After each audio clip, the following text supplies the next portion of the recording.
The DPWH budget, I think it's 529 billion, which is 40% lower than the 881 billion originally proposed in the NEP.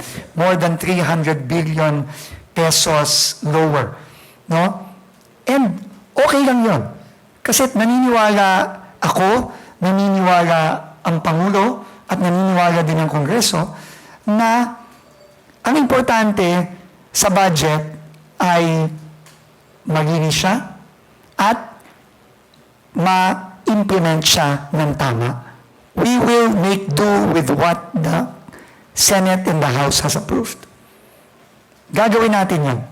Gagamitin natin ng tama ang budget na ipinagkaloob sa atin ng ating Kongreso. At yan ngayon ang aming trabaho ngayon. Kung merong kulangin, may marami naman pwedeng gawin. Pwedeng i-modify, di ba? Or pwede kung meron tayong savings, which I'm quite confident magkakaroon tayo ng malaking savings sa 2026, pwedeng gamitin yon para mabuo yung mga proyektong kukulangin. So, meron namang rules dyan.